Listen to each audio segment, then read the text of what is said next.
بسم اللہ الرحمن الرحیم الحمد للہ رب العالمین والصلاة والسلام علی رسولہ الکریم وعلی آلہ واصحابہ اجمعین وعلی کل من تبعہم بإحسان الی یوم الدین رب اشرح لی صدری ویسر لی امری واحلل عقدۃ من لسانی یفقهوا قولی. فلما فصل طالوت بالجنود قال ان اللہ مبتلیکم بنہر فمن شرب منه فليس مني ومن لم يطعمه فإنه مني إلا من اقترف غرفة بيده فشربوا منه إلا قليلا منهم فلما جاوزه هو والذين آمنوا معه قالوا لا طاقة لنا اليوم بجالوت وجنوده قال الذين يظنون أنهم ملاقو الله كم من فئة قليلة غلبت فئة كثيرة بإذن الله والله مع الصابرين. ولما برزوا لجالوت وجنوده قالوا ربنا أفرغ علينا صبرا وثبت أقدامنا وانصرنا على القوم الكافرين فهزموهم بإذن الله وقتل داود جالوت وآتاه الله الملك والحكمة وعلمه مما يشاء ولولا دفع الله الناس بعضهم ببعض لفسدت الأرض ولكن الله ذو فضل على العالمين.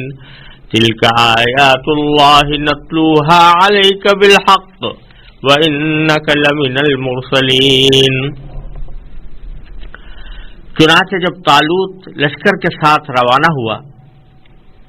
تو اس نے لشکر والوں سے کہا کہ اللہ ایک دریا کے ذریعے تمہارا امتحان لینے والا ہے.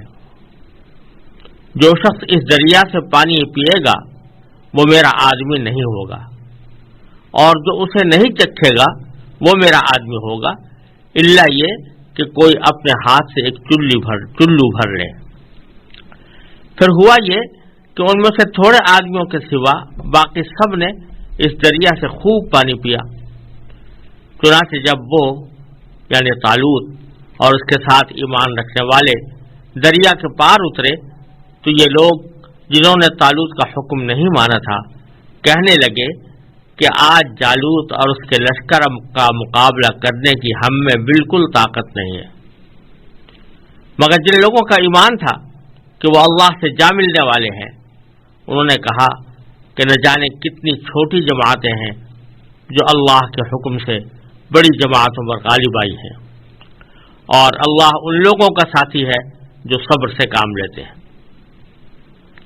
اور جب یہ لوگ جالوت اور اس کے لشکروں کے آمنے سامنے ہوئے تو انہوں نے کہا اے ہمارے پروردگار صبر و استقلال کی صفت ہم پر انڈیل دے, ہمیں ثابت قدمی بخش دے اور ہمیں اس کافر قوم کے مقابلے میں فتح و نصرت عطا فرما دے. چنانچہ انہوں نے اللہ کے حکم سے ان کو شکست دی اور داؤد نے جالوت کو قتل کیا اور اللہ نے اس کو سلطنت اور دانائی عطا کی اور جو علم چاہا اس کو عطا فرمایا.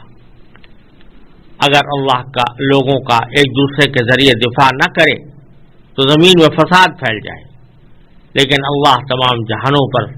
بڑا فضل فرمانے والا ہے. یہ اللہ کی آیات ہیں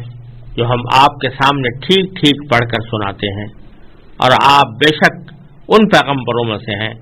جو رسول بنا کر بھیجے گئے ہیں. ان آیات کریمہ میں اللہ تبارک و تعالی نے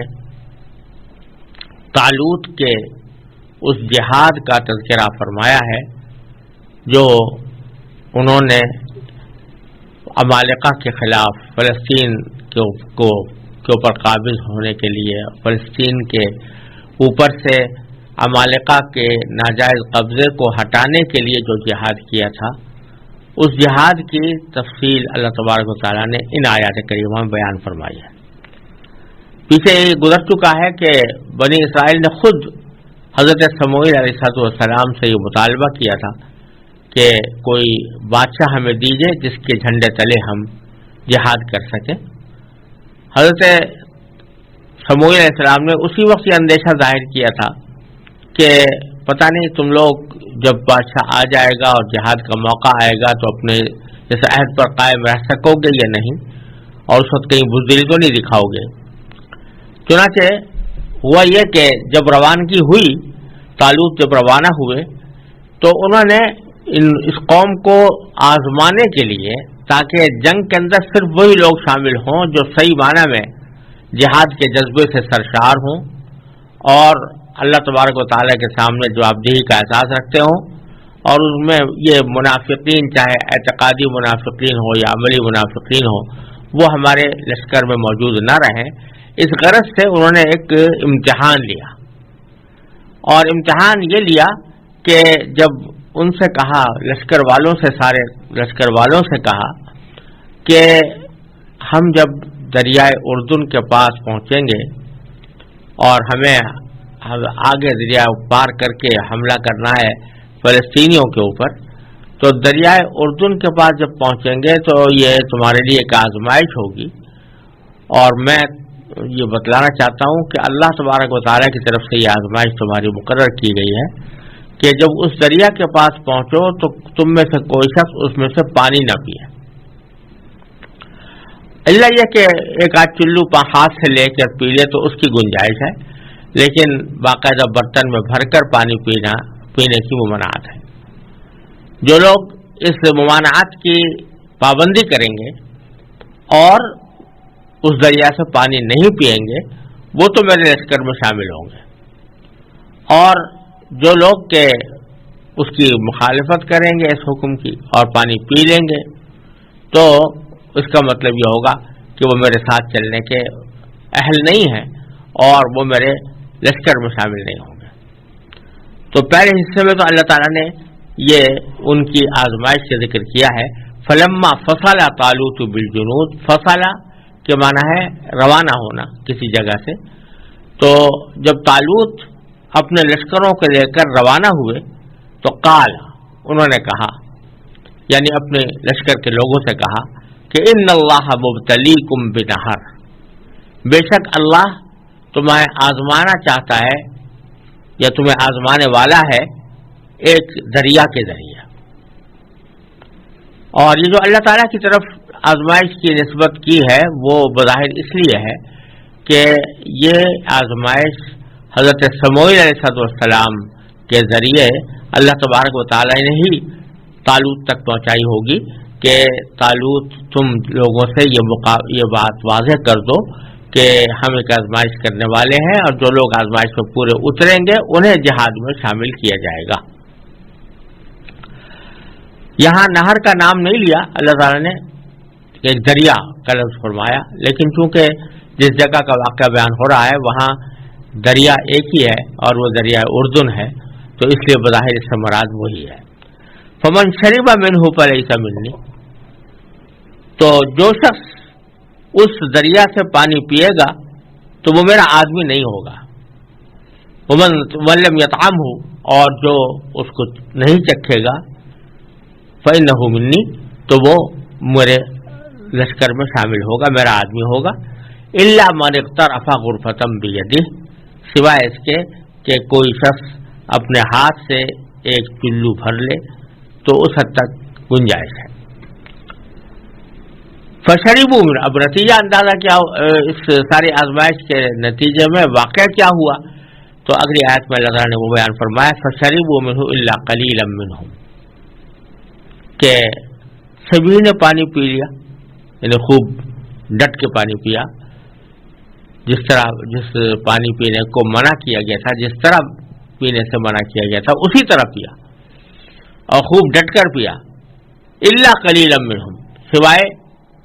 کچھ لوگوں کے ان میں سے جو ثابت قدم رہے اور آزمائش میں پورے اترے اور طالوت کے حکم کو پوری طرح تسلیم کیا، وہ بے شک ثابت قدم رہے۔ بعض روایتوں میں مذکور ہے کہ یہ جو لوگ جو تھوڑے سے باقی رہ گئے تھے، جنہوں نے پانی نہیں پیا تھا اور پھر جہاد انہوں نے کیا، ان کی تعداد 313 تھی، اور یہ وہی تعداد ہے کہ جو حضرت نبی کریم سرور عالم صلی اللہ علیہ وسلم کے پہلے غزوہ بدر، یعنی پہلے عظیم مقابلے جو کہ کفار کے ساتھ پیش آئے، اس مقابلے میں سب سے زیادہ پہلا مقابلہ غزوہ بدر کا تھا، تو اس میں بھی صحابہ کرام جو آپ کے ساتھ تھے ان کی تعداد 313 تھی۔ تو الا قلیلا منہم میں تعداد بیان تو نہیں کی گئی، لیکن بعض روایات سے یہ بات معلوم ہوتی ہے کہ ان کی تعداد جو کہ باقی رہ گئے تھے وہ 313 تھے۔ پھر اللہ تعالیٰ فرماتے ہیں کہ اس امتحان میں تو ایک بڑی اکثریت ناکام ہو گئی، چنانچہ اسی کا نتیجہ یہ ہوا کہ فلما جاوزہ ہوا والذین آمنوا معہ، جب طالوت نے دریا پار کیا اور ان لوگوں نے جو ان کے ساتھ تھے، یعنی لشکر کے لوگ جو ان کے ساتھ موجود تھے، وہ انہوں نے جب دریا پار کر دیا تو قالو، تو ان لوگوں نے کہا، یعنی وہ لوگ کہ جو ناکام ہو گئے تھے اس امتحان میں اور انہوں نے خوب ڈٹ ڈٹ کر پانی پیا تھا، انہوں نے اس موقع پر یہ کہا کہ لا طاقت لنا اليوم بجالوت وجنودہ، آج ہمارے پاس اس لشکر جالوت اور اس کے لشکر کا مقابلہ کرنے کی بالکل طاقت نہیں ہے۔ یعنی اس آزمائش میں ناکام ہونے کے نتیجے میں ان کے اوپر ایسی بزدلی طاری ہوئی اور اس طرح کمزوری ان کے اندر پیدا ہو گئی کہ انہوں نے اپنے دشمن کے مقابلے سے اپنے آپ کو بالکل فروتر سمجھ کر یہ کہہ دیا کہ ہمیں ان سے مقابلے کی طاقت نہیں ہے۔ وہ جالوت کا نام لیا ہے اللہ تعالیٰ نے اور اس کے لشکر کا۔ جالوت یہ عمالقہ کے لشکر کا سردار بھی تھا اور ایک بہت بڑا پہلوان بھی تھا، نامی گرامی پہلوان، اور وہ ایسا شخص تھا کہ جو بہت سی جنگوں کے اندر اس کو وہ بہت کارہائے نمایاں انجام دے چکا تھا۔ تو عمالقہ ویسے بھی ایسے بڑے تنومند اور بڑے قداور اور بڑی ڈیل ڈول کے لوگ تھے، ان میں خاص طور پر جالوت ان میں بہت زیادہ نمایاں تھا، تو اس لیے خاص طور پر جالوت کا نام لیا کہ آج ہمارے اندر جالوت اور اس کے لشکر سے مقابلہ کرنے کی بالکل طاقت نہیں ہے۔ ایک طرف تو یہ بزدل لوگ یہ کہہ رہے تھے، دوسری طرف جو لوگ آزمائش میں پورے اترے تھے اور انہوں نے دریا اردن سے پانی حضرت طالوت کی ہدایت کے مطابق نہیں پیا تھا یا تھوڑا بہت چلو میں لے کر پیا تھا، انہوں نے ان لوگوں کی یہ بات سنی جس میں وہ بزدلی کا اظہار کر کے یہ کہہ رہے تھے کہ ہمارے اندر جالوت کا مقابلہ کرنے کی سکت نہیں ہے، تو ان کا جواب انہوں نے اس طرح دیا کہ قال الذین یظنون انہم ملاقو اللہ، جو لوگ اس بات پر یقین رکھتے تھے کہ اللہ تعالی سے جا ملنے والے ہیں، انہوں نے جواب میں کہا کہ کم من فئۃ قلیلۃ غلبت فئۃ کثیرۃ بإذن اللہ، کہ تم یہ کیا بزدلی کی باتیں کر رہے ہو، کتنی ہی چھوٹی جماعتیں ہیں جو اللہ کے حکم سے بڑی جماعتوں پر غالب آئی ہیں۔ تو اصل غلبہ دینے والا تو اللہ تعالیٰ ہے، فتح عطا کرنے والا بھی اللہ تعالیٰ ہے، لہذا اگر ہماری تعداد تھوڑی بھی ہو اور دشمن کی تعداد بہت زیادہ ہو لیکن ہمیں اللہ تعالیٰ کی نصرت حاصل ہو تو ہم ضرور فتح یاب ہوں گے۔ اور ساتھ میں انہوں نے یہ بھی کہا کہ ان اللہ واللہ مع الصابرین، اللہ ان لوگوں کا ساتھی ہے جو صبر سے کام لیتے ہیں۔ صبر سے کام لینے کے معنی یہ کہ اگرچہ تمہارا دل گھبرا رہا ہے اور تمہارے دل میں بزدلی پیدا ہو رہی ہے، لیکن اللہ تبارک و تعالیٰ کے راستے میں جہاد کی وجہ سے اپنے آپ کو اس گھبراہٹ کا مقابلہ کر کے جہاد کی طرف بڑھاؤ، تو یہ صبر ہے۔ تو جو لوگ ایسے صبر کا کام کرتے ہیں اور صبر سے کام لیتے ہیں، اللہ تبارک و تعالیٰ ان کا ساتھی بن جاتا ہے اور پھر ان کو اللہ تعالیٰ کی مدد حاصل ہوتی ہے۔ یہ جملہ ان لوگوں نے کہا جن کے بارے میں قرآن کریم بتا الذین یظنون انہم ملاقو اللہ، جو یہ گمان رکھتے تھے یا یوں کہہ لیجئے کہ یقین رکھتے تھے کہ وہ اللہ سے جا ملنے والے ہیں۔ یہ یوں بھی کہا جا سکتا تھا کہ جو لوگ اس آزمائش میں کامیاب ہوئے تھے انہوں نے کہا، یہ بھی کہا جا سکتا تھا کہ جو صحیح معنی میں مومن تھے انہوں نے کہا، لیکن خاص طور پر اللہ تعالیٰ نے ان کی اس صفت کا ذکر فرمایا کہ جو اس بات کا یقین رکھتے تھے کہ وہ اللہ سے جا ملنے والے ہیں۔ تو یہ اشارہ اس طرف ہے کہ جہاد کے اندر پامردی کے ساتھ اور ثابت قدمی کے ساتھ دشمن کا مقابلہ کرنا، چاہے وہ کتنا ہی طاقتور کیوں نہ ہو، یہ وہی کر سکتا ہے جس کو اس بات کا یقین ہو کہ وہ جب شہید ہوگا تو اللہ تبارک و تعالیٰ سے جا کر ملے گا اور اللہ تبارک و تعالیٰ اس کو اپنے انعامات سے نوازیں گے۔ اس واسطے خاص طور پر اللہ تعالیٰ نے ان کی اس صفت کا ذکر فرمایا کہ یہ وہ لوگ تھے جو اس بات کا گمان رکھتے تھے، اور گمان سے مراد یہاں پر حقیقت میں یقین ہی ہے کہ یقین رکھتے تھے کہ انہم ملاق اللہ، کہ وہ اللہ سے ملنے والے ہیں، اللہ سے جا ملنا۔ انہوں نے یہ کہا کہ چونکہ اللہ تعالیٰ سے ملنا ہی ہے لہذا اگر چھوٹی جماعت ہو تو وہ بھی کوئی ڈرنے کی بات نہیں ہے، اور اس کو اللہ تعالیٰ بڑی جماعت کے اوپر غلبہ اور فتح عطا فرما سکتے ہیں۔ چنانچہ آگے اللہ تعالیٰ فرماتے ہیں کہ ایک طرف تو انہوں نے اپنے اس عزم و ہمت کا اظہار کیا، اور دوسری طرف یہ کیا کہ فرمایا ولما برزوا لجالوت وجنودہ، کہ جب وہ جالوت اور اس کے لشکر کے آمنے سامنے آ گئے، یہی قوی الایمان لوگ، یہی باہمت لوگ جو امتحان میں کامیاب ہوئے تھے، یہ جب جالوت اور اس کے لشکر کے سامنے پہنچ گئے تو قالو، تو انہوں نے یہ کہا، یعنی یہ دعا کی کہ ربنا افرغ علینا صبرا، کہ اے ہمارے پروردگار صبر و استقلال کی صفت ہم پر انڈیل دے۔ یہ بڑا عجیب جملہ ہے،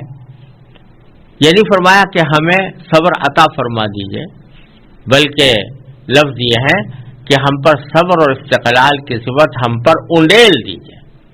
یعنی ہم سر سے لے کر پاؤں تک صبر اور استقلال کے اندر غرق ہو جائیں اور ہم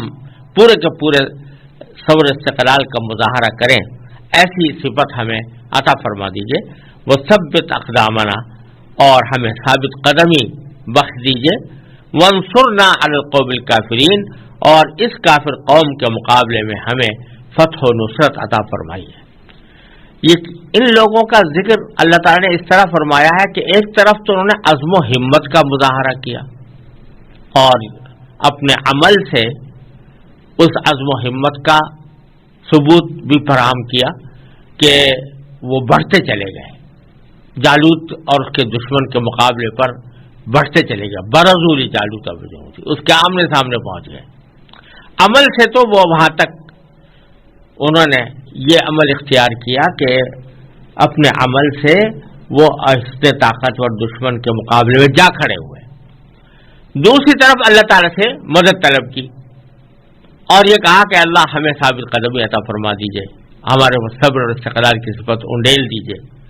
اور ہمیں فتح عطا فرمائیے ان کافر قوموں کے مقابلے میں۔ تو اس میں سبق یہ دیا گیا ہے کہ آدمی کا کام یہ ہے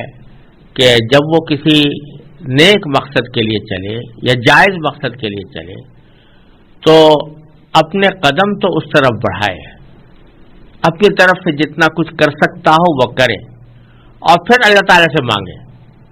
اللہ تعالیٰ کی طرف رجوع ہو اور اللہ تعالیٰ سے اس مقصد میں کامیابی کی دعا مانگے۔ دو کام جب یہ مل جاتے ہیں تو پھر اللہ تبارک و تعالیٰ کی طرف سے قبولیت ہوتی ہے اور انسان کو اب اکثر تو اس کی منزل حاصل ہو جاتی ہے، اس کا مقصد مل جاتا ہے، اور اگر بالفرض مقصد نہ بھی ملے تو اللہ یعنی دنیا کے اندر اگر نہ ملے تو آخرت میں اس کے اوپر بڑا عظیم اجر و ثواب ہے۔ دو کام کیا ہے کہ اپنی طرف سے قدم بڑھائے اس مقصد کی طرف جو حاصل کرنا چاہتا ہے، اور دوسری طرف اللہ تعالیٰ سے رجوع کرے کہ اللہ مجھے اس مقصد میں کامیابی عطا فرما دیجیے۔ تو انہوں نے دونوں یہ کام کیے، بڑھے بھی، دشمن کے سامنے جا بھی کھڑے ہوئے، اور پھر اللہ تعالیٰ سے نصرت بھی مانگی۔ فَحَزَمُوهُمْ بِإِذْنِ اللَّهِ، اس کا نتیجہ یہ ہوا کہ انہوں نے اللہ کے حکم سے ان جالوت کے ساتھیوں کو شکست دی۔ وَقَتَلَ داؤد جالوت، اور داؤد نے جالوت کو قتل کیا۔ اس وقت تک حضرت داؤد علیہ السلام کی کوئی نمایاں حیثیت نہیں تھی، لیکن اس جنگ کے اندر حضرت داؤد علیہ السلام ایک نوجوان کی شکل میں سامنے آئے جنہوں نے جالوت کو قتل کیا۔ اس کی جو روایتیں موجود ہیں، اسرائیلی روایات بھی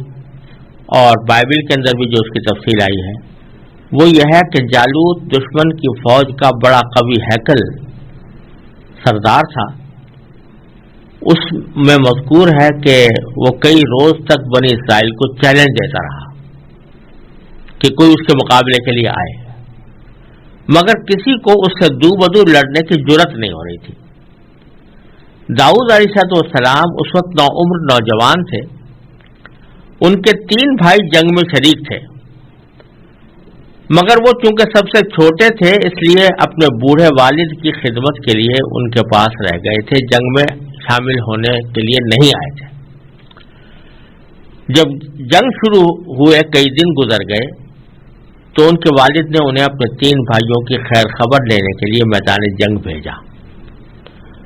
بائبل میں یہ مذکور ہے کہ داؤد علیہ السلام ایک چرواہے تھے،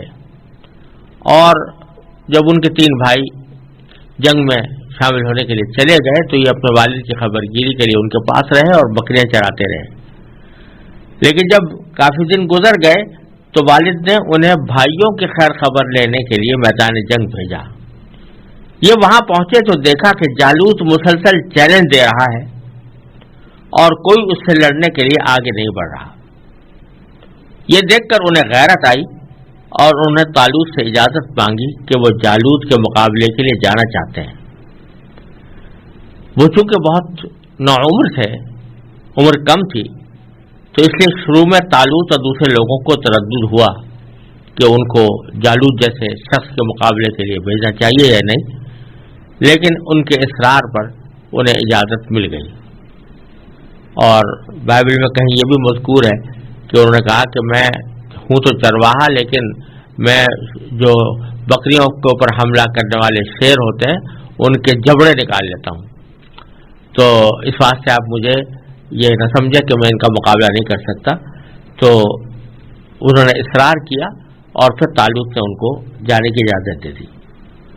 انہوں نے جالوت کے سامنے جا کر اللہ کا نام لیا اور ایک پتھر اس کی پیشانی پر مارا۔ کیونکہ یہ چرواہے تھے، اس سے پہلے کہیں باقاعدہ کسی جنگ میں انہوں نے حصہ نہیں لیا تھا، تو جو معروف قسم کے ہتھیار ہوتے تھے ان ہتھیاروں کو چلانے کا تجربہ بھی نہیں تھا، تو محض پتھر لے کے پہنچ گئے اور ایک پتھر اس کی پیشانی پر مارا جو اس کے سر میں گھس گیا اور وہ زمین پر گر پڑا۔ یہ اس کے پاس گئے اور پھر خود اسی کی تلوار لے کر اس کا سر قلم کر دیا۔ یہ واقعہ بائبل کی کتاب سموئیل اول میں اور اس کے باب 17 میں مذکور ہے۔ یہاں تک بائبل میں اور قرآن کریم کے بیان میں کوئی تعارض نہیں ہے، لیکن اس کے بعد بائبل میں یہ کہا گیا ہے کہ طالوت کو حضرت داؤد علیہ السلام کی مقبولیت سے حسد ہو گیا تھا۔ چنانچہ بائبل میں ان کے خلاف بہت سی ناقابل یقین باتیں ذکر کی گئی ہیں۔ بظاہر یہ داستانیں ان بنی اسرائیل کی کارروائی ہے جو شروع سے طالوت کے مخالف تھے۔ قرآن کریم نے جن الفاظ میں طالوت کی تعریف کی ہے ان میں حسد جیسی بیماری کی گنجائش نہیں۔ بہرحال حضرت داؤد علیہ السلام کے اس کارنامے نے انہیں ایسی مقبولیت عطا کی کہ بعد میں وہ بنی اسرائیل کے بادشاہ بھی بنے، اور اللہ تعالیٰ نے انہیں نبوت سے بھی سرفراز فرمایا، اور ان کے ذریعے پہلی بار ایسا ہوا کہ نبوت اور بادشاہت ایک ہی ذات میں جمع ہوئی، کہ داؤد علیہ السلام نبی بھی تھے اور بادشاہ بھی تھے۔ یہ سب واقعہ اس سارے جالوت کے قتل کرنے کے بعد پیش آیا۔ چنانچہ اللہ تعالیٰ فرماتے ہیں داؤد نے جالوت کو قتل کیا، وَآتَاهُ اللَّهُ الْمُلْكَ وَالْحِكْمَةَ، اور اللہ تعالیٰ نے ان کو سلطنت اور دانائی عطا کی، وَعَلَّمَهُ مِمَّا يَشَاءُ، اور جو کچھ اللہ تعالیٰ نے چاہا وہ ان کو علم عطا فرمایا۔ یہ سارا واقعہ بیان کرنے کے بعد اللہ تعالیٰ فرماتے ہیں کہ یہ جو مشرکین سے یا کافروں سے جہاد ہوئے ہیں تو یہ در حقیقت ان کا منشا یہ ہے کہ اگر یہ جہاد نہ ہو، لڑائیاں نہ ہوں تو دنیا کے اندر فساد پھیل جائے، کیونکہ مفسد لوگ دوسرے لوگوں کا حق اڑانے کے لیے ان کے اوپر غالب آ جائیں اور پھر دنیا کے اندر عبادت کرنے والے بھی باقی نہ رہیں۔ چنانچہ فرمایا لولا دفع اللہ الناس بعضهم ببعض، اور اگر اللہ لوگوں کا ایک دوسرے کے ذریعے دفاع نہ کرے تو لفسدت الارض، تو زمین میں فساد پھیل جائے۔ ولکن اللہ ذو فضل علی العالمین، لیکن اللہ تعالیٰ جو ہے وہ ان تمام جہانوں پر بڑے فضل فرمانے والے ہیں، تو اس لیے اللہ تبارک و تعالیٰ نے جہاد کو مشروع کیا ہے، کیونکہ عام حالات میں تو بے شک امن و امان ہی بہتر ہے، لیکن اگر دنیا میں یا دنیا کے کسی حصے میں ایسے ظالم لوگ مسلط ہو جائیں جو دوسروں کے اوپر ظلم ڈھائیں، دوسروں کا حق اڑائیں اور دوسروں کو تنگ کریں، تو ان کا مقابلہ کرنے کے لیے جہاد ایک لازمی فریضہ ہے۔ اگر یہ نہ ہو تو زمین میں فساد پھیل جائے کہ بس وہی مفسد لوگ اور لوگوں کے اوپر ظلم کرنے والے غالب آئے رہیں اور لوگوں کے لیے ایک مصیبت کا سبب بنے رہیں، تو اللہ تعالیٰ نے اس کو دفع کرنے کے لیے یہ لڑائی مشروع کی ہے۔ یہ مطلب ہے وَلَوْلَا دَفْعُ اللَّهِ النَّاسَ بَعْضَهُم بِبَعْضٍ لَفَسَدَتِ الْأَرْضُ وَلَكِنَّ اللَّهَ ذُو فَضْلٍ عَلَى الْعَالَمِينَ۔ پھر اللہ تبارک و تعالی یہ سارا کا سارا واقعہ بیان کرنے کے بعد اور اس کی حکمت بیان کرنے کے بعد یہ فرما رہے ہیں کہ تِلْكَ آیاتُ اللَّهِ نَتْلُوهَا عَلَيْكَ بِالْحَقِّ، یہ اللہ کی آیات ہیں جو ہم آپ کو کے سامنے ٹھیک ٹھیک پڑھ کر سناتے ہیں۔ ٹھیک ٹھیک پڑھ کر سناتے ہیں سے اشارہ اس طرف فرما دیا گیا ہے کہ یہی واقعات بائبل میں بھی بیان ہوئے ہیں، لیکن اس بائبل کے اندر یہ واقعات جس طرح بیان ہوئے ہیں اس میں بہت سے لوگوں نے اس میں قطر بیعت کر دی ہے، اپنی طرف سے کچھ چیزیں بڑھا دی ہیں، کچھ گھٹا دی ہیں، اپنے خواہشات کے مطابق اس کو مرتب کر دیا ہے، کیونکہ وہ اپنی اصلی شکل میں باقی نہیں رہی۔ تو ہم قرآن کریم کے ذریعے جو صحیح واقعہ ہے جس حد تک جو واقعہ ہے اس حد تک اس کو بیان کرتے ہیں، اور جو بلا وجہ کے اضافے ہو گئے ہیں یا حذف چیزیں کر دی گئی ہیں یا کوئی مفہوم مختلف بیان کیا گیا ہے تو اس سے ہم اعراض کرتے ہوئے جو ٹھیک ٹھیک واقعات ہیں وہ ہم آپ کے سامنے پڑھ کر سنا دیتے ہیں۔ تِلْكَ آیاتُ اللَّهِ نَتْلُوهَا عَلَيْكَ بِالْحَقِّ وَإِنَّكَ لَمِنَ الْمُرْسَلِينَ، اور آپ بے شک ان پیغمبروں میں سے ہیں جو رسول بنا کر بھیجے گئے ہیں۔ یہ جملہ جو فرمایا کہ آپ رسول بنا کر بھیجے گئے ہیں، اس میں اشارہ اس بات کی طرف ہے کہ یہ جتنا واقعہ ہم نے بتایا طالوت کا یا جالوت کو قتل کرنے کا یا داؤد علیہ السلام کے قتل کرنے کا یا نبی کے یہ کہنے کا کہ اللہ تعالیٰ نے تمہیں اس لیے طالوت کو بادشاہ بنا کر بھیجا، یہ ساری تفصیلات جو ہم نے بیان کی ہیں، ان نبی کریم سرور عالم صلی اللہ علیہ وسلم کے زبان مبارک پر ان کا جاری ہونا آپ کے رسول ہونے کی دلیل ہے، کیونکہ آپ کے پاس ان واقعات کو جاننے کا وحی کے سوا کوئی اور ذریعہ نہیں تھا۔ آپ ویسے ہی امی تھے، پڑھتے اور لکھتے نہیں تھے، لہذا کوئی کتاب پڑھنے کا سوال پیدا نہیں ہوتا۔ آپ کے پاس کوئی قریب میں ایسے لوگ بھی موجود نہیں تھے کہ جو بائبل کے عالم ہوں اور انہوں نے بائبل کی باتیں جو ہیں پڑھ کے آپ کو سنا دی ہوں اور آپ نے ان سے سن کر حاصل کر لی ہوں، تو یہ بات بھی ممکن نہیں ہے کیونکہ کوئی ایسے لوگ آپ کے آس پاس موجود نہیں تھے۔ پھر یہ کہ اگر بالفرض کسی سے سیکھی ہوتی تو پھر جو روایتیں اس میں موجود ہیں جس طرح موجود ہیں ویسے ہی وہ بیان کرتے، لیکن یہاں اللہ تبارک و تعالیٰ فرما رہے ہیں کہ اس قرآن کے اندر ہم صحیح باتیں بیان کر رہے ہیں، اور بائبل کے اندر یا دوسری کتابوں کے اندر جو مبالغہ آمیز باتیں آ گئی ہیں یا واقعے کے خلاف باتیں آ گئی ہیں ان کی ہم تردید کرتے ہیں۔ تو یہ تردید اس حد تک نہیں ہو سکتی جب تک کہ نبی کریم صلی اللہ علیہ وسلم کو وحی کے ذریعے اس سے باخبر نہ کیا گیا ہو۔ لہذا ان واقعات کا آپ کا ان واقعات کو بیان فرمانا بذات خود اس بات کی دلیل ہے کہ رسول اللہ صلی اللہ علیہ وسلم اللہ کے سچے پیغمبر ہیں اور آپ کو صحیح معنی میں اللہ تعالی نے رسول بنا کر بھیجا ہے۔ یہ معنی وَإِنَّكَ لَمِنَ الْمُرْسَلِينَ، اور آپ بے شک ان پیغمبروں میں سے ہیں جو رسول بنا کر بھیجے گئے ہیں۔ تِلْكَ الرُّسُلُ فَضَّلْنَا بَعْضَهُمْ عَلَى بَعْضٍ مِّنْهُمْ مَنْ كَلَّمَ اللَّهُ وَرَفَعَ بَعْضَهُمْ دَرَجَاتٍ وَآتَيْنَا عِيسَى ابْنَ مَرْيَمَ الْبَيِّنَاتِ وَأَيَّدْنَاهُ بِرُوحِ الْقُدُسِ وَلَوْ شَاءَ اللَّهُ مَا اقْتَتَلَ الَّذِينَ مِن بَعْدِهِم مِّن بَعْدِ مَا جَاءَتْهُمُ الْبَيِّنَاتُ وَلَكِنِ اخْتَلَفُوا فَمِنْهُم مَّنْ آمَنَ وَمِنْهُم مَّن كَفَرَ وَلَوْ شَاءَ اللَّهُ مَا اقْتَتَلُوا وَلَكِنَّ اللَّهَ يَفْعَلُ مَا يُرِيدُ يَا أَيُّهَا الَّذِينَ آمَنُوا أَنفِقُوا مِمَّا رَزَقْنَاكُم مِّن قَبْلِ أَن يَأْتِيَ يَوْمٌ لَّا بَيْعٌ فِيهِ وَلَا خُلَّةٌ وَلَا شَفَاعَةٌ يَا أَيُّهَا الَّذِينَ آمَنُوا أَنفِقُوا مِمَّا رَزَقْنَاكُم مِّن قَبْلِ أَن يَأْتِيَ يَوْمٌ لَّا بَيْعٌ فِيهِ وَلَا خُلَّةٌ وَلَا شَفَاعَةٌ وَالْكَافِرُونَ هُمُ الظَّالِمُونَ اللَّهُ لَا إِلَٰهَ إِلَّا هُوَ الْحَيُّ الْقَيُّومُ لَا تَأْخُذُهُ سِنَةٌ وَلَا نَوْمٌ لَهُ مَا فِي السَّمَاوَاتِ وَمَا فِي الْأَرْضِ مَن ذَا الَّذِي يَشْفَعُ عِندَهُ إِلَّا بِإِذْنِهِ يَعْلَمُ مَا بَيْنَ أَيْدِيهِمْ وَمَا خَلْفَهُمْ وَلَا يُحِيطُونَ بِشَيْءٍ مِّنْ عِلْمِهِ إِلَّا بِمَا شَاءَ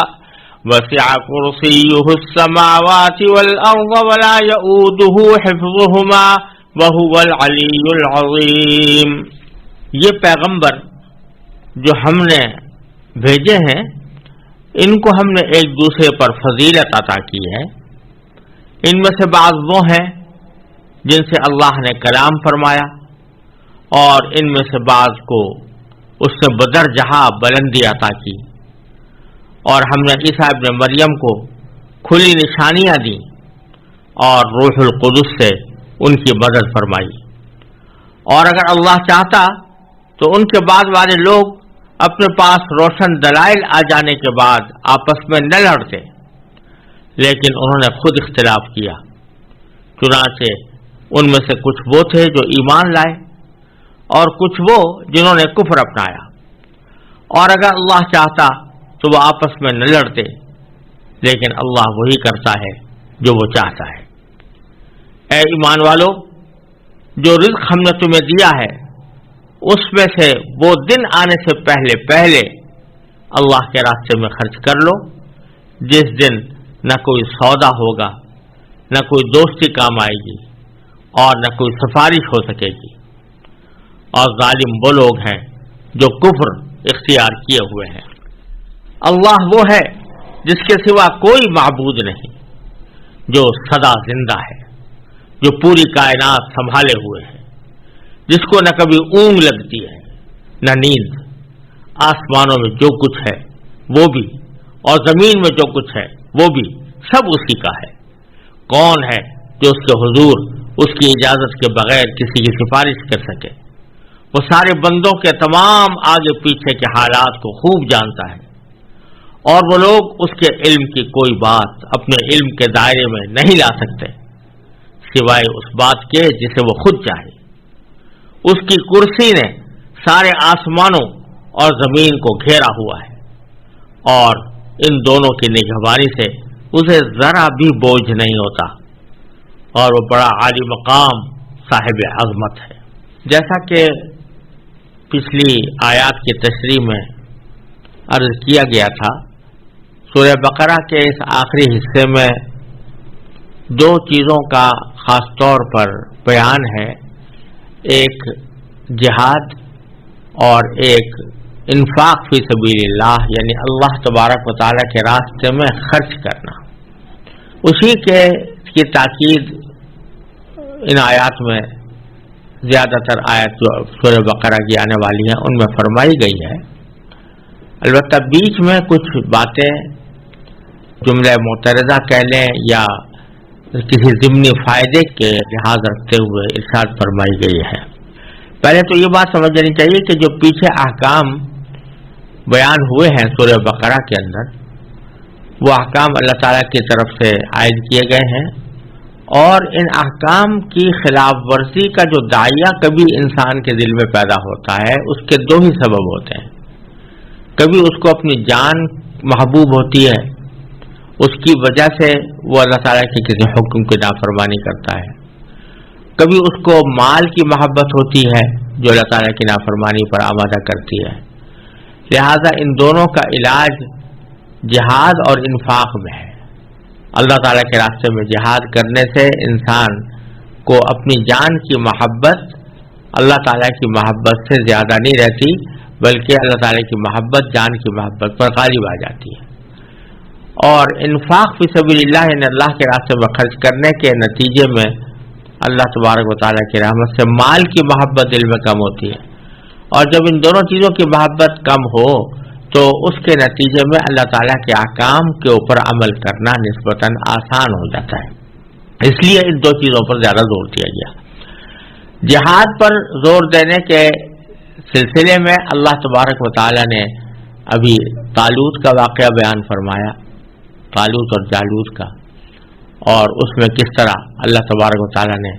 چھوٹی جماعت کو بڑی جماعت کے اوپر فتح عطا فرمائی۔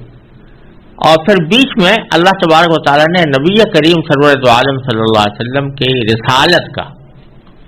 ذکر کرتے ہوئے یہ فرمایا کہ یہ جو آپ واقعات سنا رہے ہیں یہ خود اس بات کی دلیل ہے کہ آپ اللہ کے بھیجے ہوئے پیغمبر ہیں، آپ کے پاس وحی آتی ہے اور وحی کے ذریعے آپ کو ان واقعات کا علم ہوا ہے۔ لہذا فرمایا تھا کہ انک لمن المرسلین، بے شک آپ اللہ تعالیٰ کے بھیجے ہوئے پیغمبروں میں سے ہیں۔ اب آگے رسول کریم صلی اللہ علیہ وسلم کو ایک تسلی کا مضمون بیان فرمایا جا رہا ہے، یعنی جب یہ بات طے ہو گئی کہ نبی کریم سرور عالم صلی اللہ علیہ وسلم اللہ کے سچے پیغمبر ہیں، تو کبھی آپ کے دل میں بھی یہ خیال ہو سکتا ہے کہ پیدا ہوتا ہو، اور کسی دوسرے کے دل میں بھی پیدا ہو سکتا ہے کہ جب رسول اللہ صلی اللہ علیہ وسلم کی پیغمبری اور رسالت کے دلائل اتنے واضح اور روشن ہیں، تو اس کے باوجود بہت سے لوگ آپ کی رسالت کو کیوں تسلیم نہیں کرتے؟ تو اس کی وجہ اللہ تبارک و تعالی بیان فرما رہے ہیں، دو وجہ بیان فرمائی گئی ہیں۔ ایک وجہ تو یہ کہ جتنے پیغمبر پیچھے آئے ہیں ان سب میں صورتحال یہ رہی ہے کہ ہم نے کسی پیغمبر کو دوسرے پیغمبر پر کوئی فضیلت عطا فرمائی، یعنی کوئی خصوصیت ایسی تھی جو اس پیغمبر میں تھی کسی دوسرے پیغمبر میں نہیں تھی۔ حالات کے لحاظ سے اللہ تبارک و تعالیٰ کسی پیغمبر میں کوئی خصوصی صفت یا خصوصی فضیلت پیدا فرما دیتے ہیں تو وہ ان کو حاصل ہوتی ہے جو بعض اوقات دوسرے انبیاء کو حاصل نہیں ہوتی۔ اب ان کے جو امتی لوگ ہیں وہ بعض اوقات امتی کہہ لیں یا ان کے نام لینے والے کہہ لیں، وہ بعض اوقات اس فضیلت کو اس طرح استعمال کرتے ہیں کہ اس کی وجہ سے نبی کا درجہ بڑھا کر بعض اوقات اس کو خدا تک پہنچا دیتے ہیں، اور بعض اوقات خدا تک نہ بھی پہنچائیں تو اس کے نتیجے میں وہ یہ سمجھتے ہیں کہ ہمیں بس انہی نبی کی پیروی کرنی ہے، انہی پر ایمان لانا ہے، اور دوسرے انبیاء کرام کی ان کے دل میں کوئی وقت علیہ باللہ نہیں ہوتی، یا نہ وہ اس پر ایمان رکھنے کو ضروری سمجھتے ہیں، اور بس وہ اپنے ایک نبی کی فضیلت کو معیار بنا کر انہی کی حد تک اپنے ایمان کو محدود رکھتے ہیں، اور اس محدودیت کے نتیجے میں دوسرے جو پیغمبر ہیں ان کی باتوں کو سننے سے انکار کرتے ہیں۔ جیسے مثلا یہودی تھے، انہوں نے حضرت موسیٰ علیہ السلام کو بے شک فضیلت دی اور واقعتاً فضیلت کے لائق بھی تھے، لیکن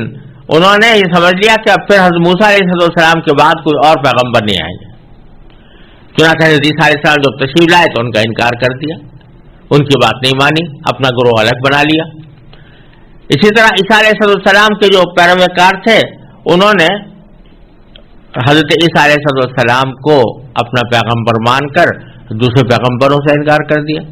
اب نبی کریم سرور عالم صلی اللہ علیہ وسلم جب تشریف لائے تو ان سے ان کے منکر ہو گئے۔ تو اللہ تبارک و تعالیٰ یہ بنیادی وجہ ایک یہ بیان فرما رہے ہیں کہ اللہ تبارک و تعالیٰ نے فرمایا کہ یہ ہم نے مختلف نبیوں کو ایک دوسرے پر فضیلت دی تھی، اس فضیلت کا صحیح مفہوم تو یہ تھا کہ بھئی ہیں تو سب برحق، لیکن کسی میں کوئی خصوصیت ہے، کسی میں کوئی خصوصیت ہے، ہر گلیرا رنگ و بوئے دیگر اس طرح اگر اس کو لیا جاتا تو کوئی خرابی پیدا نہ ہوتی، لیکن لوگوں نے اس کو اپنے گروہی تعصب کا ذریعہ بنا لیا اور دوسرے انبیاء کرام کی توہین وغیرہ شروع کر دی۔ تو اس سے یہ خرابی پیدا ہوئی کہ انہوں نے نبی کریم صلی اللہ علیہ وسلم کی رسالت کا انکار کر دیا۔ تو یہود و نصارہ جو آپ کی رسالت کا انکار کر رہے ہیں وہ در حقیقت اس اپنے گروہی تعصب کی وجہ سے کر رہے ہیں۔ اور دوسرا اشارہ اس طرف بھی ہے کہ اگرچہ بڑے بڑے فضیلت والے انبیاء کرام آئے ہیں، لیکن ان کے زمانوں میں جہاں ان کے ماننے والے تھے لوگ، کچھ لوگ، وہاں ان کو جھٹلانے والے بھی بہت لوگ تھے، اور ان کی تکذیب کر کے ان پر ایمان نہ لانے والے بھی بہت لوگ تھے۔ تو رسول کریم صلی اللہ علیہ وسلم کو تسلی دی جا رہی ہے کہ اگر یہ لوگ یعنی مکہ مکرمہ کے لوگ یا حجاز کے لوگ اگر آپ کی بات نہیں مان رہے یا آپ کو رسول ماننے سے انکار کر رہے ہیں تو یہ کوئی نئی بات نہیں ہے، پچھلے انبیاء کرام کے ساتھ بھی ایسا ہوتا رہا ہے۔ چنانچہ فرمایا تلک الرسل، یہ پیغمبر یعنی جتنے پیغمبر بھی پیچھے گزرے ہیں ان سب کی طرف اشارہ ہے۔ فضلنا بعضهم علی بعض، ان کو ہم نے ایک دوسرے پر فضیلت عطا کی ہے، یعنی کسی کو کسی دوسرے پیغمبر پر فضیلت عطا کی ہے۔ فضیلت سے یہاں پر مراد یہ بھی ہو سکتی ہے کہ ان کے اندر کوئی خصوصی امتیازی صفات تھیں جو دوسرے انبیاء کے اندر نہیں تھیں، یا ان کو خاص کچھ معجزے دیے گئے تھے جو دوسرے انبیاء کو نہیں دیے گئے تھے۔ حضرت عیسیٰ علیہ السلام کو معجزہ عطا فرمایا گیا تھا کہ وہ مردوں کو زندہ کر دیتے تھے، اب یہ معجزہ کسی اور کو نہیں ملا تھا۔ اس طرح کی فضیلتیں ایک دوسرے کے اوپر انبیاء کرام کے اندر موجود رہی ہیں، لیکن اس کا مطلب یہ نہیں ہے کہ کسی فضیلت والے پیغمبر کو بس اپنا مقتدی مان کر باقی پیغمبروں کا انکار کر دیا جائے، اور نہ اس کا یہ مطلب ہے کہ لوگ جو ہیں وہ انبیاء کرام کے درمیان اس طرح تقابل کیا کریں کہ جس سے کسی پیغمبر کی معاذ اللہ ادنا اہانت لازم آئے۔ اسی لیے رسول اللہ صلی اللہ علیہ وسلم نے فرمایا کہ ہم سے خطاب کرتے ہوئے فرمایا، امت سے خطاب کرتے ہوئے فرمایا کہ تم انبیاء کے درمیان ایک دوسرے کو فضیلت کی بات نہ کیا کرو، کیونکہ اس میں اندیشہ ہے کہ کسی پیغمبر کی شان میں کوئی گستاخی نہ ہو جائے، کوئی بے ادبی نہ ہو جائے، اس لیے آپ نے مستقل طور سے منع کر دیا۔ اگرچہ واقعہ یہ ہے کہ کسی پیغمبر کو کسی دوسرے پیغمبر پر فضیلت حاصل ہو سکتی ہے اور ہوئی ہے۔ چنانچہ اللہ تعالیٰ فرماتے ہیں منہم من کلم اللہ، پیغمبروں میں سے کچھ وہ ہیں جن سے اللہ نے بات کی براہ راست، جیسے موسیٰ علیہ السلام، ورفع بعضهم درجات، اور کسی کو اللہ تعالیٰ نے درجوں میں بلندی عطا فرمائی، بدرجہ بلندی عطا فرمائی، یعنی اللہ تبارک و تعالیٰ نے دوسروں پر بدرجہ زیادہ فضیلت عطا فرما دی۔ اور یہ بظاہر یہ ایک لطیف اشارہ ہے نبی کریم سرور عالم صلی اللہ علیہ وسلم کی طرف کہ دوسرے انبیاء کرام کو تو کچھ جزوی فضیلتیں ایک دوسرے پر حاصل ہوتی رہی ہیں، لیکن ان میں سے کچھ وہ ہیں کہ جن کو اللہ تعالیٰ نے بدرجہ بلندی عطا فرمائی ہے، اور بظاہر اس سے مراد رسول کریم سرور عالم صلی اللہ علیہ وسلم ہے۔ وآتینا عیسی ابن مریم البینات، اور ہم نے عیسی ابن مریم کو روشن دلیلیں کھلی نشانیاں عطا فرمائیں، وَأَيَّدْنَاهُ بِرُوحِ الْقُدُسِ، اور روح القدس سے ان کی مدد فرمائی۔ پیچھے بھی یہ مضمون گزر چکا ہے کہ روح القدس سے مراد حضرت جبریل علیہ السلام ہے، اور حضرت عیسیٰ علیہ السلام کی روح القدس سے مدد کرنے کا مفہوم بظاہر یہ ہے کہ چونکہ حضرت عیسیٰ علیہ السلام کے یہودی بہت دشمن تھے، تو اس واسطے ان کو ضرورت تھی کہ کوئی ان کی حفاظت کے اوپر مامور ہو، تو حضرت جبریل علیہ السلام کو اللہ تعالیٰ نے ان کی حفاظت پر مامور فرمایا تھا کہ یہودی اور دوسرے مجوسی ان کو نقصان نہ پہنچا سکے۔ وَلَوْ شَاءَ اللَّهُ مَا اخْتَتَلَ الَّذِينَ مِن بَعْدِ مَا جَاءَتْهُمُ الْبَيِّنَاتُ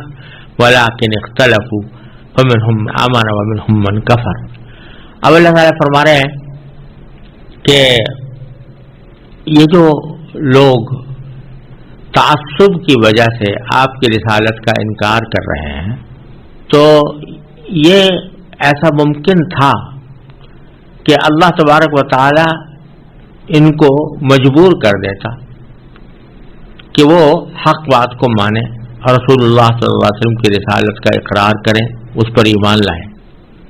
اللہ تعالیٰ مجبور کرنے پر قادر تھا، لیکن اللہ تعالیٰ فرما رہے ہیں کہ یہ ہماری حکمت کے خلاف ہے کہ ہم کسی کو جبر کے ذریعے ایمان لانے پر مجبور کریں۔ یہ تو ہم نے دنیا آزمائش کے لیے بنائی ہے، اور اس میں ہر انسان سے مطالبہ یہ ہے کہ وہ اپنے اختیار سے،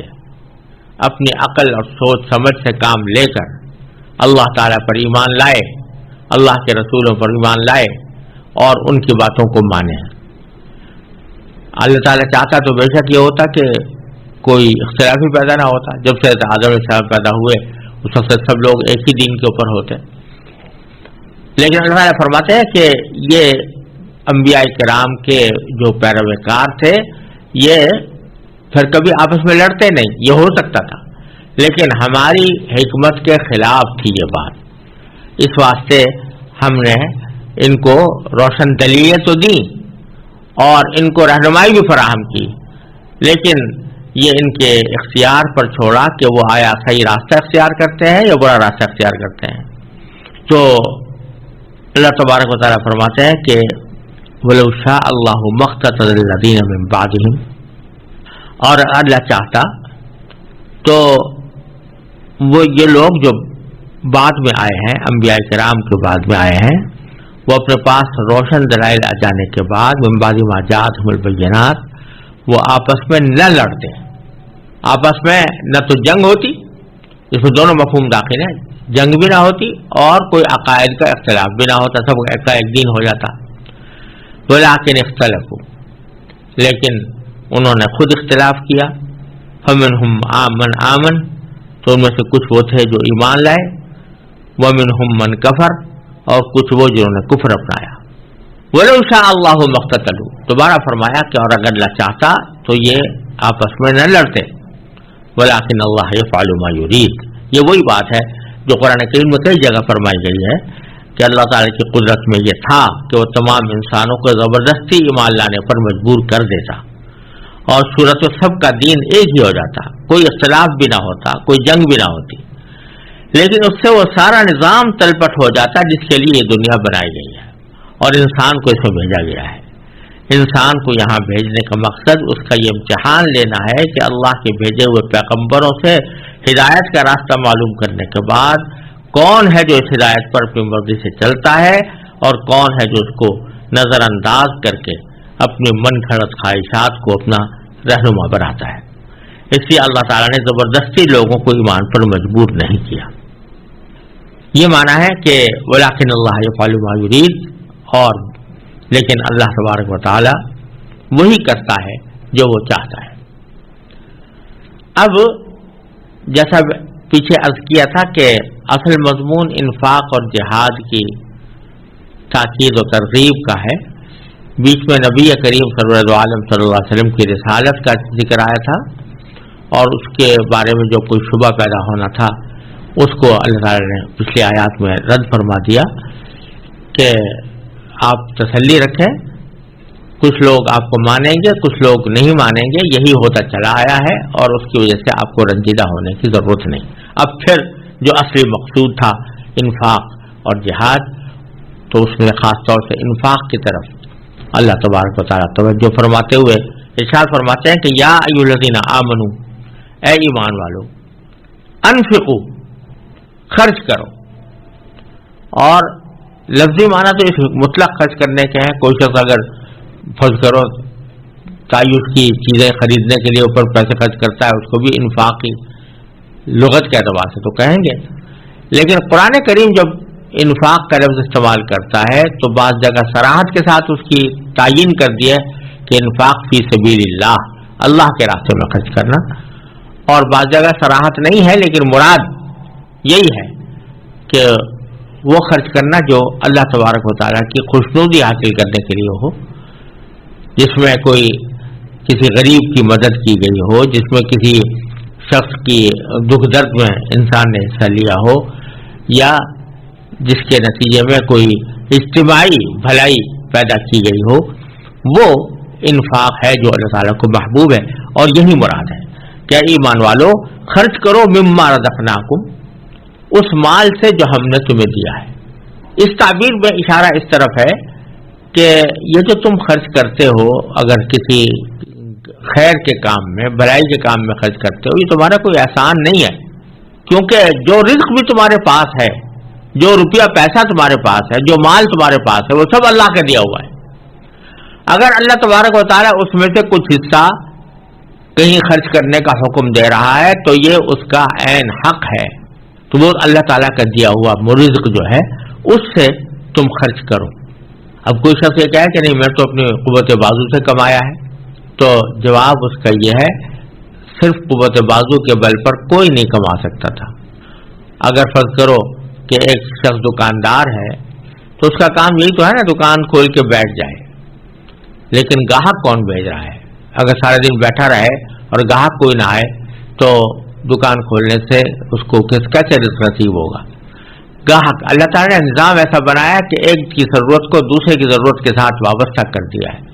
تو گاہک آتے ہیں، اس سے بکری ہوتی ہے، نفع حاصل ہوتا ہے، تو آمدنی ہوتی ہے، اور اس سے انسان اپنا کام چلاتا ہے۔ کوئی شخص کہا ہے میں تو ملازمت کرتا ہوں لہذا اس کی تنخواہ مجھے ملتی ہے، لیکن وہ ملازمت کس کے ذریعے اس کے فرائض کو تم انجام دے رہے ہو؟ یہ ہاتھ جو چل رہے ہیں، یہ پاؤں جو چل رہے ہیں، یہ آنکھیں جو دیکھ رہی ہیں، یہ کان جو سن رہے ہیں، یہ سب اللہ تعالیٰ کی عطا ہے، کہیں سے بازار سے تم خرید کر نہیں لائے تھے، اور اسی کے ذریعے تم اپنے فرائض منصبی جو ملازم کے ہوتے ہیں وہ ادا کرتے ہو، تو لہذا اصل دینے والا تو اللہ تعالیٰ ہی ہوا۔ جب اللہ تعالیٰ اصل دینے والا ہے تو اگر وہ اس میں سے کچھ مال خرچ کرنے کے لیے کہہ رہا ہے کہ فلاں جگہ خرچ کرو، چاہے وہ جہاد میں خرچ کرنا ہو، چاہے غریبوں کی امداد کے لیے خرچ کرنا ہو، یا کسی اور بھلائی کے مصرف کے لیے خرچ کرنا ہو، تو وہ تمہیں کرنا چاہیے۔ یا ایھا الذین آمنوا انفقوا مما رزقناکم۔ پھر اللہ تعالیٰ فرما رہے ہیں کہ یہ جو ہم تمہیں اللہ تعالیٰ کی راہ میں مال خرچ کرنے کا حکم دے رہے ہیں، تو ساتھ یہ بھی کہہ رہے ہیں کہ اس وقت سے پہلے خرچ کر لو کہ جب کو وہ دن آ جائے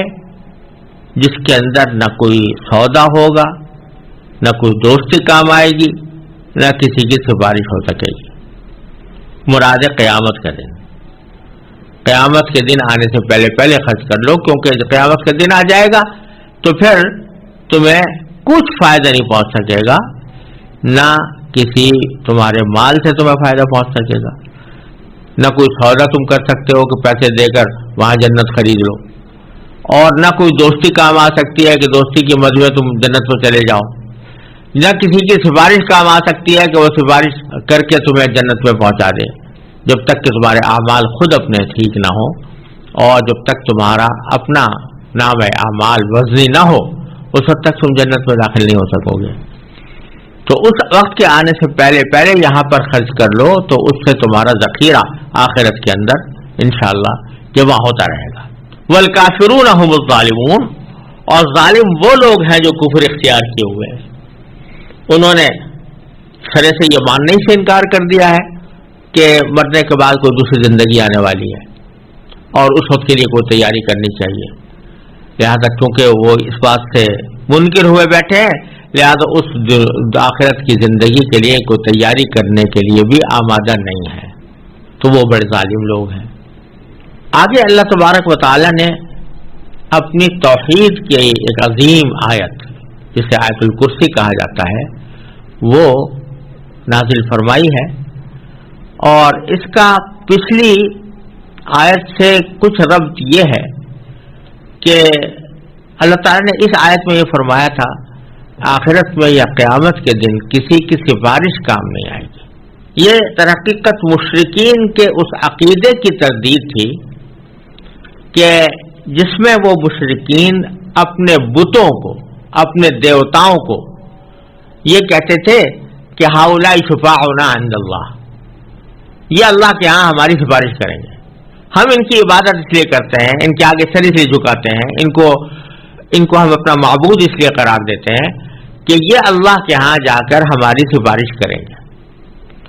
تو اللہ تبارک و تعالیٰ نے فرمایا کہ یہ جو عقیدہ ہے یہ شرک کا عقیدہ، یہ شرک والا عقیدہ ہے، کیونکہ ان کا اس عقیدے کا مطلب یہ نکلتا ہے کہ اللہ تبارک و تعالیٰ تو ان کو کام سونپ کر فارغ ہو بیٹھا، اب وہ کچھ نہیں کرتا، اور نہ اس کو لوگوں کے بارے میں پوری طرح معلومات ہیں، بلکہ یہ جو بت ہیں یا دیوتا یہ ان کو آ کر بتاتے ہیں کہ فلاں شخص کی آپ قبول کر دیجئے، فلاں شخص کو فائدہ پہنچا دیجئے، فلاں شخص کو رزق دے دیجئے، فلاں کو اولاد دے دیجئے. یہ سب سفارشیں کرتے ہیں، تو ان کی سفارش کی بنیاد پر اللہ میاں وہ کام کر دیتے ہیں. تو یہ سارا مشرکانہ عقیدہ تھا. تو اللہ تبارک و تعالی نے اس مشرکانہ عقیدے کے جواب میں ایک ایسی آیت نازل فرمائی جو اپنی عظمت کے اعتبار سے، فصاحت و بلاغت کے اعتبار سے، جامعیت کے اعتبار سے، تاثیر کے اعتبار سے. تو اس آیت کریمہ میں پہلے اللہ تبارک و تعالی نے فرمایا کہ اللہ لا الہ الا ہو، اللہ وہ ہے جس کے سوا کوئی معبود نہیں. یہ ہے توحید کا وہ کلمہ جو عقیدہ توحید کی بنیاد ہے کہ اللہ تعالیٰ کے سوا کوئی معبود نہیں، کوئی عبادت کے لائق نہیں. پھر کچھ صفتیں اللہ تعالیٰ نے اپنی ذکر فرمائی ہیں. تو پہلی صفت ذکر فرمائی کہ الحی، وہ زندہ ہے، اور مراد یہ کہ سدا زندہ ہے. یعنی اور جتنی لوگوں کو، انسانوں کو، جانوروں کو، جنات کو، ملائکہ کو، جس کو بھی کوئی زندگی حاصل ہے، وہ زندگی ہمیشہ کے لیے نہیں ہے، ایک نہ ایک وقت اس کو موت آنی ہے. اور کوئی مخلوق ایسی نہیں ہے جس کو کسی نہ کسی وقت موت نہ آنی ہو. لیکن اللہ تبارک و تعالیٰ کی ذات ایسی ہے جو ازل سے ہمیشہ سے زندہ ہے اور ہمیشہ زندہ رہے گی. تو حی کی صفت یعنی زندگی کی صفت سب سے زیادہ واضح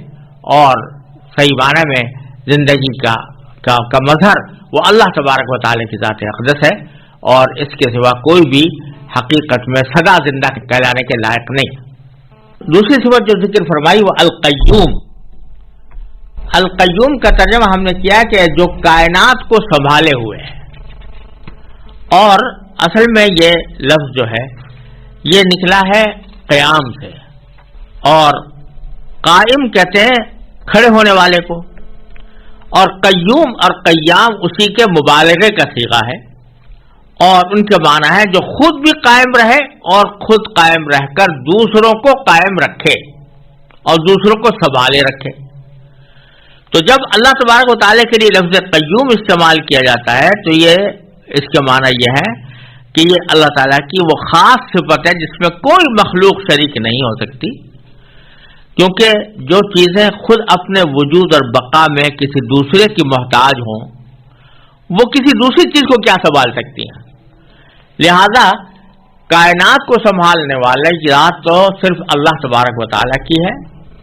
اور کوئی دنیا میں یا کائنات میں کوئی اور مخلوق، کوئی اور چیز ایسی نہیں ہو سکتی جو دوسری کائنات کی چیزوں کو سنبھالے. وہ تو خود اپنے آپ کو سنبھالنے کے لیے محتاج ہے، اللہ تعالیٰ کے حکم کی محتاج ہے. لہذا کوئی دوسری ذات قیوم نہیں ہو سکتی. اور یہی وجہ ہے کہ چونکہ یہ اللہ تبارک و تعالیٰ کی مخصوص صفت ہے جو کسی اور کے لیے استعمال نہیں ہو سکتی، اس لیے کسی انسان کو قیوم کہنا جائز نہیں۔ یہ جو ہمارے ہاں رواج چل پڑا ہے کہ جن لوگوں کا نام عبد القیوم ہوتا ہے ان کو عبد القیوم کے بجائے بگاڑ کے صرف قیوم بولتے ہیں، ایسا کہنا گناہ ہے، کیونکہ قیوم آپ کسی انسان کو قیوم کہہ کر بلا رہے ہیں تو گویا اس کو اللہ تعالیٰ کی مخصوص صفت اس کی طرف منسوب کر رہے ہیں، اور اسی کا نام شرک ہے۔ اگرچہ یہ چونکہ بے خیالی میں ہوتا ہے اس لیے ہم اس کے اوپر کفر اور شرک کا فتویٰ نہیں لگائیں گے، لیکن اس طرح کرنا جو شرک کی علامت ہے، ایسا کوئی عمل کرنا جو شرک کا مظہر ہو، یہ کسی طرح بھی جائز نہیں ہے۔ ہمارے ہاں جو رواج پڑ گیا ہے عبدالقیوم کو قیوم کہہ کر بلانے کا، عبد الرحمن کو رحمان کہہ کر بلانے کا، عبد الرزاق کو رزاق کہہ کر بلانے کا، یہ بہت ہی غلط طریقہ ہے اور اس میں اللہ بچائے شرک کا اندیشہ ہے، لہذا اس سے ہمیشہ پرہیز کرنا چاہیے۔ پھر اللہ تعالیٰ نے فرمایا کہ لا تأخذہ سنۃ ولا نوم، اللہ تبارک و تعالیٰ کو نہ کبھی اونگ لگتی ہے اور نہ نیند، یعنی کہا یہ جا رہا ہے کہ زندہ تو ہے لیکن تم اپنی طرح کی زندگی پر قیاس نہ کرنا کہ جیسی تمہاری زندگی ہے، کہ اس زندگی میں تم محتاج ہو اس بات کے کہ کبھی نہ کبھی تمہارے اوپر موت جیسی نیند طاری ہو، اگر وہ نیند نہ آئے تو تم پریشان ہو جاتے ہو اور تم تھک جاتے ہو، لیکن اللہ تبارک و تعالی ان تمام چیزوں سے بے نیاز ہے، نہ اس کو اونگ لگتی ہے۔ سینہ کہتے ہیں ابتدائی نیند کا جو ابتدائی حصہ ہوتا ہے جس کو اردو میں اونگ سے تعبیر کر سکتے ہیں، اس کو سینہ کہا جاتا ہے، اور نوم باقاعدہ پوری نیند کو کہتے ہیں۔ تو اللہ تعالیٰ کو نہ اونگ لگتی ہے اور نہ نیند۔ پھر فرمایا کہ لہو ما فی السماوات و ما فی الارض، اسی کے لیے ہے جو کچھ ہے آسمانوں میں اور جو کچھ ہے زمین میں، یعنی زمین و آسمان کے درمیان جتنی چیزیں ہیں، زمین و آسمان کے اندر جتنی چیزیں ہیں، وہ ساری کی ساری اللہ تعالیٰ کی ملکیت ہیں، کوئی اور ان کی ملکیت میں اللہ تعالیٰ کا شریک نہیں، وہ خود مختار ہے، اس کے قبضہ قدرت میں سب کچھ ہے۔ جب یہ بات ہے تو اشارہ اس طرف ہے کہ جس شخص کی یا جس ذات کی قدرت میں اور اس کے احاطہ علم میں ساری کائنات ہو اور وہ جو چاہے کرنے پر قادر ہو، ساری کائنات کی چیزیں اس کی ملکیت ہوں، اس کو اپنا کاروبار خدائی چلانے کے لیے کسی شریک کی حاجت کیوں ہو؟ شریک کی حاجت تو اس کو ہوتی ہے کہ جو کسی نہ کسی جگہ حاجت مند ہوتا ہے تو اپنی حاجت پوری کرنے کے لیے وہ کسی کی مدد چاہتا ہے۔ اللہ تبارک و تعالیٰ کو اس کی کوئی ضرورت نہیں، ساری کائنات اس کی ملکیت ہے۔ پھر فرمایا کہ من ذا الذی یشفع عندہ الا باذنہ، کون ہے جو اس کی اجازت کے بغیر اس کے حضور کسی کی سفارش کر سکے، یعنی جو عقیدہ تھا کافروں کا کہ یہ بت اور دیوتا یہ ہماری سفارش کریں گے اللہ تبارک و تعالیٰ کی بارگاہ میں، اس کی تردید ہو رہی ہے کہ اللہ تعالیٰ کے ہاں کوئی سفارش نہیں کر سکتا جب تک کہ اللہ ہی کی طرف سے اجازت نہ ہو۔ اللہ تبارک و تعالیٰ کی اجازت، جو تمہارے دل میں تصور ہے کہ یہ دیوتا جو ہیں یہ خود اپنی مرضی سے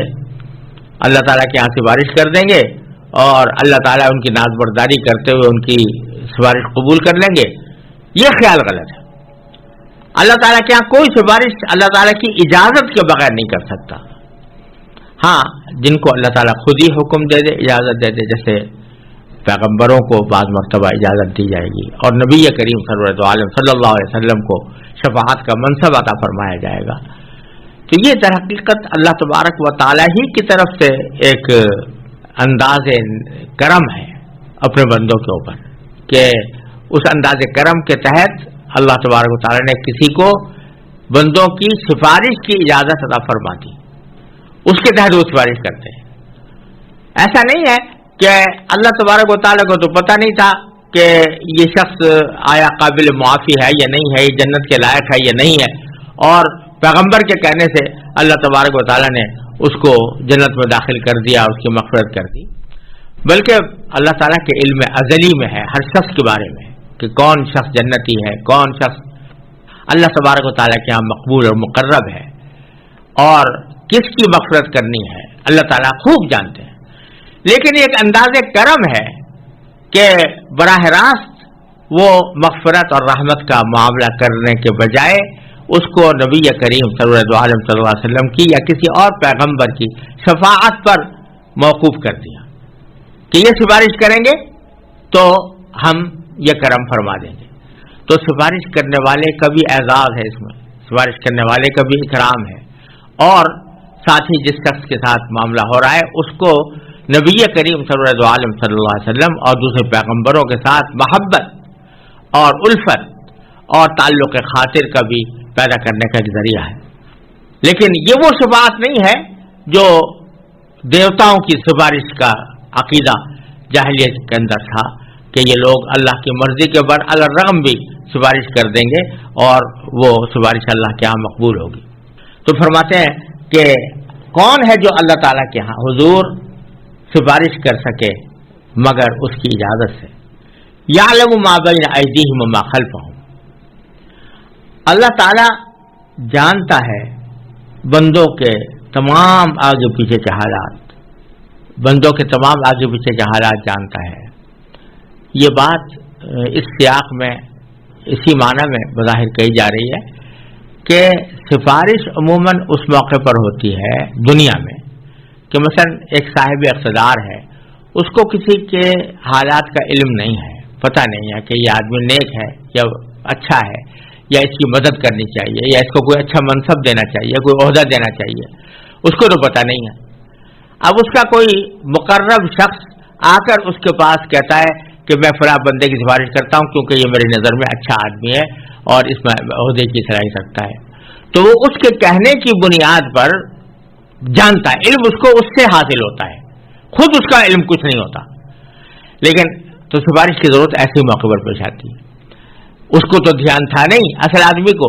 لیکن کسی نے سفارش کے ذریعے اس کو متوجہ کر دیا، سفارش کے ذریعے اس کو علم دے دیا کہ یہ آدمی مستحق ہے۔ لیکن اللہ جل جلالہ چونکہ یعلم ما بین ایدیہم وما خلفہم،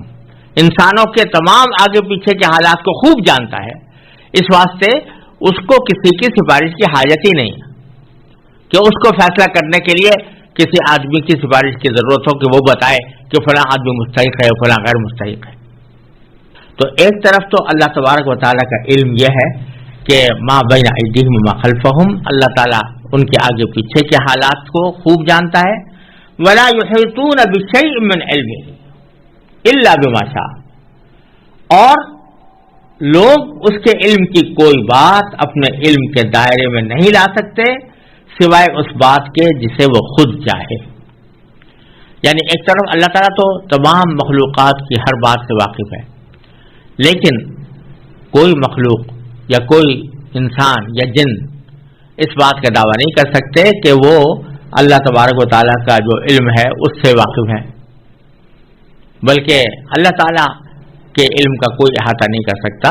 ہاں البتہ جتنا علم اللہ تعالیٰ کسی کو دینا چاہتا ہے اتنا وہ عطا فرما دیتا ہے۔ تو اس سے ایک طرف اس بات کی نفی ہوئی کہ کوئی بھی مخلوق